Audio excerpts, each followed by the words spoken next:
पुण्यामध्ये जाऊयात. भिसे कुटुंबियांनी मुख्यमंत्र्यांची भेट घेतल्यानंतर ते थेट बोलत आहेत. संपूर्णपणे ऐकून घेतली. सुशांतची बहीण आणि त्यांच्या परिवारासोबत त्यांनी व्यवस्थित चर्चा केली आणि जे काही घडलं त्यांनी भरपूर वेळ या ठिकाणी दिला आणि संपूर्ण इत्थंभूत माहिती त्यांनी त्या ठिकाणी घेतली आणि भिसे परिवाराला आश्वस्त केलं आहे की याच्यावर जे कोणी कल्प्रिट असतील, जे कोणी त्या ठिकाणचे व्यवस्थापन असेल त्याच्यावर कडक शासन केलं जाईल आणि प्रत्येक गोष्टी ज्या आहेत त्या न्यायाने केल्या जातील. जो अन्याय आमच्या भगिनीवर झाला आहे तो 100% दूर करण्यासाठी साहेबांनी या ठिकाणी आम्हाला आश्वासन दिलं आणि भरपूर वेळ सगळ्या गोष्टी त्यांनी समजून ऐकून आणि पेपरही त्यांनी चेक केले. नाही, सुशांत नाही आहे, सुशांत बहीण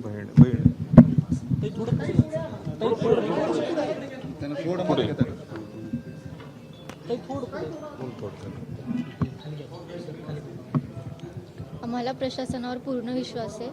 ते आम्हाला न्याय मिळवून देतील. ते बोलले तुम्हाला न्याय देऊ आम्ही. ही माहिती झालेला प्रकार हा त्यांच्यापुढे सगळं आम्ही सादर केला, मांडला.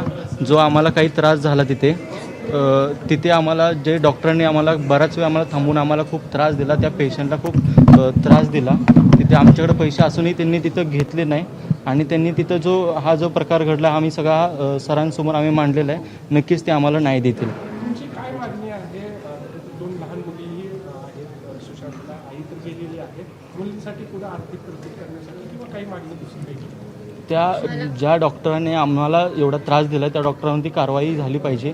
त्या हॉस्पिटलमध्ये पण जे काय हॉस्पिटलने जे काय आम्हाला त्रास दिला तिथे तर त्यांच्यावरती काही कायदेशीर कारवाई झाली पाहिजे.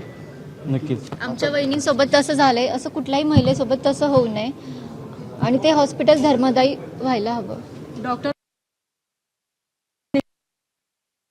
आणि रुग्णालय प्रशासनाने माझी विनंती आहे साहेबांना की त्यांनी आम्हाला न्याय मिळवून द्यावा आणि ते नक्कीच देतील. आणि मी अशी मागणी करते सगळ्यांना, जनतेला मी असं आवाहन करते, साहेबांना विनंती करते की त्यांनी ते घैसास डॉक्टर आणि रुग्णालय प्रशासन यांना कडक कारवाई करून त्वरित ह्याच्यावरती काहीतरी उपाय करावा. यांनी मुख्यमंत्री देवेंद्र फडणवीसांची भेट घेतली. त्यानंतर प्रशासनावरती आमचा पूर्णपणे विश्वास आहे असं देखील त्यांनी म्हटलेलं आहे.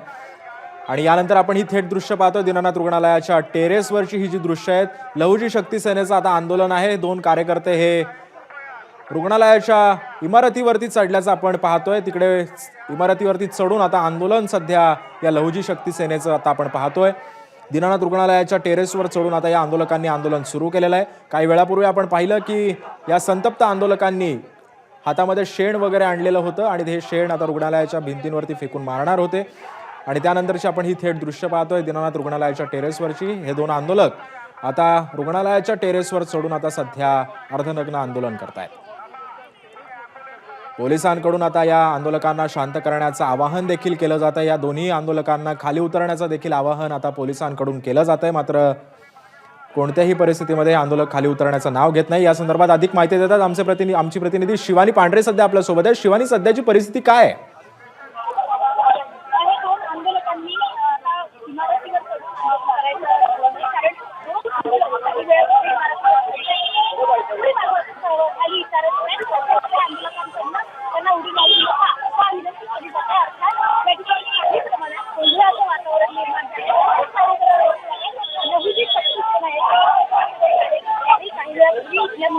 त्यामुळे आपण ही थेट दृश्य पाहतोय. शिवानी, तुमचा आवाज थोडासा येत नाहीये, मात्र आपण ही थेट दृश्य आपण पाहतोय. दीनानाथ रुग्णालयाच्या गच्चीवर चढून सध्या हे आंदोलन सुरू आहे आणि आता यानंतर मुख्यमंत्री फडणवीस सध्या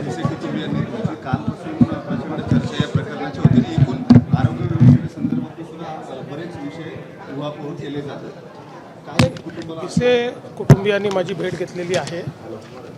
मी त्यांना आश्वस्त केलेलं आहे की केवळ या प्रकरणापुरती आपण कारवाई करायची एवढंच मर्यादित नाही, तर पुढे अशी प्रकरणं होऊ नये म्हणून काय काळजी घेतली पाहिजे या दृष्टीनं आम्ही कारवाई करण्याचा प्रयत्न करतो आहोत.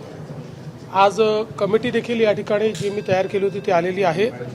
ती कमिटी सर्व प्रकारच्या ज्या काही गोष्टी आहेत त्याच्यामध्ये लक्ष घालणार आहे आणि एकीकडे या प्रकरणी तर जे काही दोषी आहेत त्यांना शिक्षा झाली पाहिजे, पण भविष्यात असे प्रकरण होऊ नये म्हणून आपल्या SOPs तयार झाल्या पाहिजेत या दृष्टीनं आमचा प्रयत्न आहे. निश्चितपणे त्या दृष्टीनं आम्ही काम करू.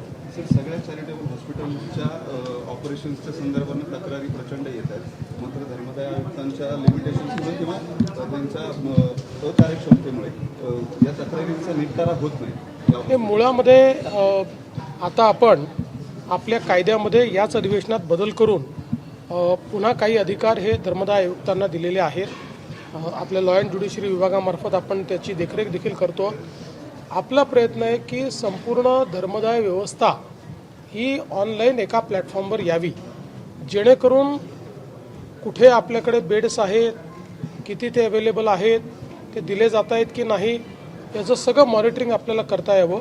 आणि याकरता CM ऑफिसमध्ये जो आपला मुख्यमंत्री आरोग्य कक्ष आहे तोही याच्याशी आम्ही जोडण्याचा प्रयत्न करतो, जेणेकरून त्यांच्यावर एक दबाव राहिला पाहिजे. आणि मला विश्वास आहे की पुढच्या काळामध्ये याच्यामध्ये एक मोठी सुधारणा आम्ही करू शकू. एक पत्रक आज धनंजय केळकरांनी काढले मंगेशकर हॉस्पिटलच्या वतीने. तुमच्या कालचा असंवेदनशील हा शब्द फार लागला आहे त्यांना. त्या ट्रस्टीजनी काल मीटिंग घेऊन आता ॲडमिशन्स जे आहेत ते विदाऊट डिपॉझिट होतील असं म्हटलं. दुसरी गोष्ट, ज्या असंवेदनशीलतेचा तुम्ही उल्लेख केलेला होता ती आम्ही पुन्हा तपासून घ्यायचा निर्णय केला आहे असं केळकर पत्रात म्हणाले. मुळात एक गोष्ट आपण सगळ्यांनी लक्षात घेतली पाहिजे की दीनानाथ मंगेशकर हॉस्पिटल हे स्वर्गीय लता दिदी आणि मंगेशकर कुटुंबियांनी खूप मेहनतीतून उभारलेलं आहे. एक नावाजलेलं हॉस्पिटल आहे. या हॉस्पिटलमध्ये अनेक प्रकारच्या शस्त्रक्रिया आणि अनेक प्रकारचे उपचार होतात. त्यामुळे सगळं काही हॉस्पिटलचं चूक आहे असं म्हणण्याचं कारण नाही, पण कालचा प्रकार हा मात्र असंवेदनशीलच होता. जिथे चूक आहे तिथे चूक म्हणावं लागेल, ती चूक सुधारावी लागेल. जर ते सुधारण्याचा प्रयत्न करत असतील तर मला त्याचा आनंद आहे. आपल्या या ज्या समित्या आता नेमलेल्या आहेत, धर्मदाय आयुक्तांच्याकडून नेमलेली समिती आणि आरोग्य विभागाची समिती, काही फायंडिंग्स आल्या आहेत का समोर? नाही, प्राथमिक फायंडिंग्स आहेत, पण जोपर्यंत आम्ही नेमलेल्या कमिटीचे फायंडिंग्स येत नाहीत तोपर्यंत त्याच्यावर बोलणं हे अर्धवट. खरं तर आंदोलन खूप चालू आहेत. आता एक आंदोलन तिथं केलं जाते.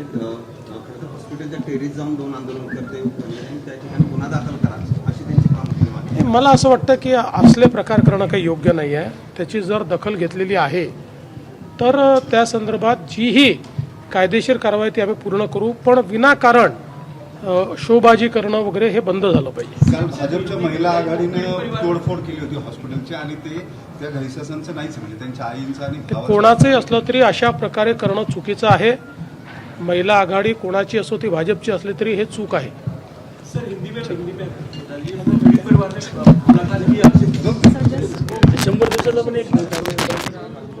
पीड़ित परिवार ने मेरी मुलाकात ली है. मैंने उनको आश्वस्त किया है कि हमने एक कमेटी तैयार की है. कमेटी आज पहुंची है. इसमें जो दोषी है उनके ऊपर कड़ी से कड़ी कार्रवाई तो हम करेंगे ही, लेकिन उसके साथ साथ आगे ऐसा न हो इसके लिए क्या करना चाहिए उसके SOPs तैयार करने का काम भी राज्य सरकार करेंगे और धर्मदाय आयुक्त को उस प्रकार से हम लोग निवेदन करेंगे. प्रोटेस्ट हो रहे हैं और क्राइम रजिस्टर करने के बाद देखिए, हर चीज़ करेंगे जो भी मुनासिब इसमें होता है. जो जो चीज़ें करने की आवश्यकता है वो हर चीज़ की जाएगी. लेकिन क्राइम भी अगर रजिस्टर करना है तो जब तक ये जो अहवाल है ये जब तक आता नहीं है तब तक आप कौन सा सेक्शन यूज़ करेंगे, किसके ऊपर करेंगे, ये सारी चीज़ें बहुत महत्वपूर्ण होती है. इसलिए इसके बाद ही किया जाएगा. पर मुझे ऐसा लगता है कि अब ठीक है, कल तक हम समझ सकते थे कि एक लोगों में गुस्सा था, आंदोलन चल रहे थे. अब कुछ लोग शोबाजी कर रहे हैं, वो भी उन्होंने नहीं करना चाहिए. त्यामुळे जे दोषी असतील त्यांच्यावरती कारवाई होईलच अशी प्रतिक्रिया आता मुख्यमंत्री देवेंद्र फडणवीसांनी दिली आहे. तसंच भविष्यामध्ये अशा प्रकारच्या घटना घडू नयेत यासाठी देखील प्रयत्न करणार असल्याचं देखील मुख्यमंत्र्यांनी म्हटलं आहे. जे चूक त्याला चूकच म्हणावं लागेल असं देखील मुख्यमंत्री म्हणतात. मात्र दीनानाथ रुग्णालयाच्या या टेरेसवरती चढून जे आंदोलन करणारे जे 2 आंदोलक आहेत ते मात्र अजून खाली उतरलेले नाही आहेत. पोलिसांकडून अजूनही त्यांना खाली उतरण्याचं आवाहन केलं जातं. मात्र हे 2 जे आंदोलक आहेत ते आपल्या आंदोलनावरती ते ठाम असल्याचं आपण पाहायला मिळत आहे.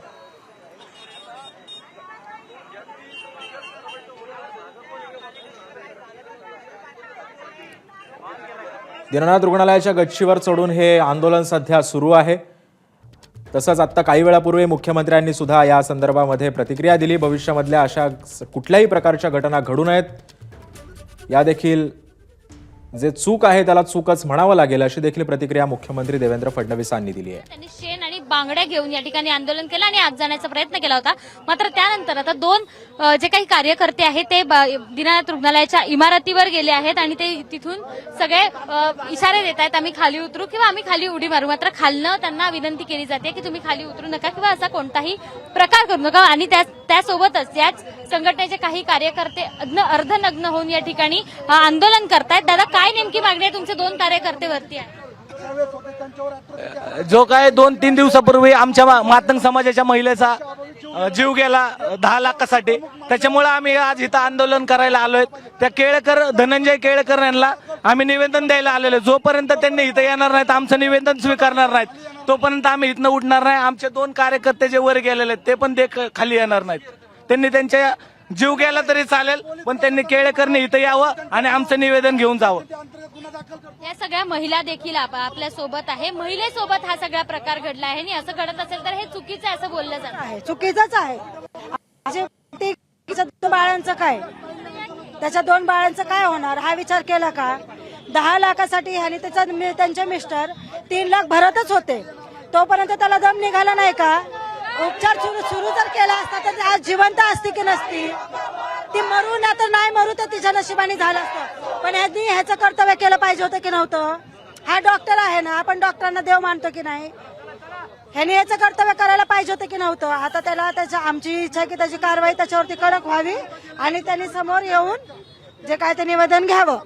अशा या ठिकाणी आंदोलकांना सकाळपासून या बॅरिगेटिंगच्या आत जाण्यासाठी अडवण्यात येत आहे. एवढंच नाही तर त्यांना विनंती करण्यात येते तुम्ही आत जाऊ नका, कारण आत अनेक पेशंट्स आहेत. मात्र या दोघांनीही सगळ्या हॉस्पिटलच्या प्रशासनाला चकवा दिला आणि ते थेट टेरेसवर जाऊन तिथनं हे सगळ्या आंदोलकांना किंवा या सगळ्या घटनेचा निषेध व्यक्त करताना दिसतात. आपल्यासोबत अजून काही जण आहेत. काय नेमकी दादा तुमची मागणी आहे? 2 जण तुमच्यावर. हे जे केळकर डॉक्टर आहेत ना, त्यांच्यावर कारवाई झाली पाहिजे, कारण की त्यांनी जे हे केलेलं आहे कृत्य हे चुकीचं आहे. लोकांकडे तुम्ही ऍडव्हान्स घेऊन ऍडमिट करता. अहो, मेल्यावर तुम्ही बघता का लोकांना? ती बाई जी महिला आहे विसे, ती इथनं गेल्यावर निघून आणि मग दुसऱ्या ऍडमिट मध्ये केल्यावर त्यांची मुलं वाचली, बाई वारली. आता या मुलांचं काय, कसं काय जगणार? ही 2 मुलं जुळी मुलं आहेत, जगणार कशी काय? म्हणून ही जी झालेले कृत्य आहे ह्याच्यावर कारवाई झाली पाहिजे. डॉक्टरांना ते अटक झाली पाहिजे. केळकर जे आहेत ना त्यांना अटक झाली पाहिजे. त्यांच्यावर अॅट्रॉसिटी अंतर्गत गुन्हा झाला पाहिजे, दाखल झाला पाहिजे, ही आमची मागणी. शेण फेकण्याचा पण तुम्ही हे इशारा दिला आहे. अजूनपर्यंत डॉक्टर आले ना, तुम्ही निवेदन काय देणार? निवेदन जे आहेत की त्यांच्यावर कारवाई झाली पाहिजे म्हणून निवेदन, म्हणजे आता जे सांगितलं ना तुम्हाला तेच निवेदन आहे आमचं. आणि डॉक्टरांनी येऊन निवेदन घेतलं तरच आम्ही इथनं हटणार आहे, ना तर आम्ही हटणार नाही इथनं. म्हणून आम्ही खाली बसलेलो आहे. असंही 2-3 दिवसांपूर्वी हा सगळा प्रकार घडला होता. एका महिलेला इथे उपचार न मिळाले किंवा वेळेत उपचार न मिळाल्यामुळे त्या महिलेचा मृत्यू झाला होता आणि त्यानंतर हा सगळा आक्रमक पवित्रा या सगळ्या संघटनांनी घेतला. आतापर्यंत साधारण 13 ते 14 संघटना या ठिकाणी येऊन गेल्या आणि त्यांनी प्रत्येकाने रुग्णालयाच्या विरोधात हे निषेधार्थ हे सगळे आंदोलन केले. आणि आता कालपासून आज 1.5 दिवस उलटून गेला तरीही वेगवेगळ्या संघटनांचे लोक या ठिकाणी येत आहेत, आंदोलन करतायत. पोलिसांकडनं त्यांना अडवण्याचा प्रयत्न केला जातोय, त्यांना थांबवण्याचा प्रयत्न केला जातोय. दरम्यान काही अतिउत्साही कार्यकर्त्यांनी लता मंगेशकर दीनानाथांच्या नावाला काळं फासल्याची घटना घडली. रुग्णालयाविरोधात आंदोलन करताना लता मंगेशकरांच्या नावाला काळं का फासलं असा देखील आता सवाल पतित पावन संघटनेच्या वतीनं विचारण्यात येतोय. माफ करा, पतित पावन संघटनेच्या सौरभ उर्फ गुड्डू कुलकर्णीनं हे काळं फासलेलं आहे. काल आंदोलनादरम्यान लता मंगेशकरांच्या नावाला हे काळं फासण्याचा प्रकार घडला होता. या संदर्भात अधिक माहिती देतात आमचे प्रतिनिधी मंदार गोंजारी सध्या आपल्यासोबत आहे. मंदार,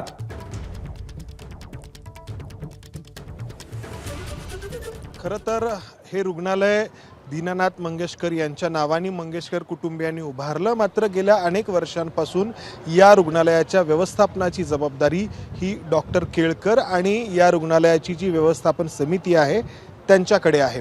मात्र काल जेव्हा हा सगळा प्रकार समोर आला तेव्हा लता मंगेशकर आणि मंगेशकर कुटुंबियांच्या नावाची जी पाटी आहे, जो फलक आहे, त्याला पतित पावन संघटनेच्या कार्यकर्त्यांकडून काळं फासण्यात आलं. अनेक संघटनांनी दीनानाथ मंगेशकर रुग्णालयाच्या समोर आंदोलनं केली, राजकीय पक्षांनी आंदोलनं केली, त्यामध्ये या पतित पावन संघटनेचं देखील आंदोलन होतं. मात्र हे आंदोलन रुग्णालयापुरतं मर्यादित न राहता त्यांच्याकडून लता मंगेशकर आणि मंगेशकर कुटुंबियांच्या नावाला देखील काळं फासण्यात आलं. आणि यामुळं प्रश्न उपस्थित होतोय की ज्या भारतरत्न आहेत किंवा ज्यांची आणखी वेगळी ओळख सांगण्याची गरज नाही, अशा लता मंगेशकरांच्या नावाला किंवा त्यांच्या पाटीला काळं का फासलं गेलं.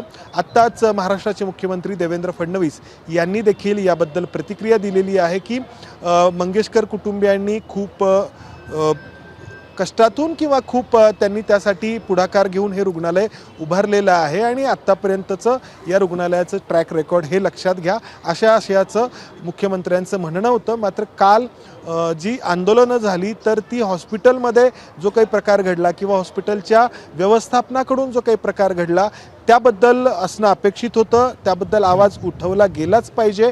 जर हॉस्पिटल चुकलं असेल तर त्यावरती कारवाई होईल असं मुख्यमंत्र्यांनी देखील स्पष्ट केलं. प्रश्न आहे तो म्हणजे लता मंगेशकर यांच्या नावाच्या किंवा त्यांच्या कुटुंबियांच्या नावाच्या पाटीला काळं फासण्याचा. धन्यवाद मंदार, तुम्ही दिलेल्या अधिक माहितीबद्दल. दरम्यान पुण्यातील दीनानाथ मंगेशकर रुग्णालयामध्ये प्रशासनाच्या मुजोरपणामुळे एका गर्भवती महिलेचा मृत्यू झालाय. त्यानंतर आता वैद्यकीय संचालकांनी सर्वसामान्यांकरता एक पत्र लिहिलंय.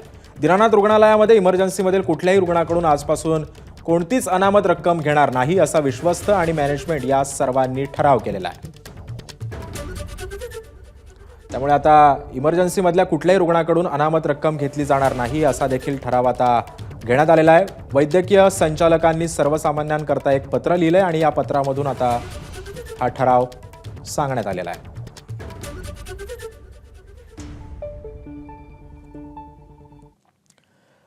दरम्यान रुग्णालयांच्या बिलाचा प्रश्न वारंवार मांडला असून यावर आता योग्य ती कारवाई होईल असा विश्वास सुरेश धस यांनी व्यक्त केलेला आहे. सभागृहामध्ये मी हा मुद्दा मांडला होता की दवाखान्याची बिलं अमर्याद होत आहेत. गरीब माणसाला म्हणजे आजारी पडावं का नाही इथपर्यंत विचार मनात आणण्यासारखी परिस्थिती आहे. याच्या बाबतीमध्ये माननीय मुख्यमंत्र्यांनी काल सांगितलेलं आहे, डिक्लेअर केलेलं आहे, याच्यावर स्वतंत्र समिती नेमू. मला वाटतं पुढच्या 4-5 दिवसामध्ये ती समिती स्थापन होईल. पण तो आजपर्यंत आम्ही कधी बोलून दाखवत नव्हतो. पण कालची जी घटना अमित गोरखे साहेबांच्या मला वाटतं PAच्याच घरातलं पेशंट आहे आणि इतकं दुर्दैवी जाणं 3 जीवाचं हे मला वाटतं अतिशय भयावह. ABP माझा, उघडा डोळे बघा नीट.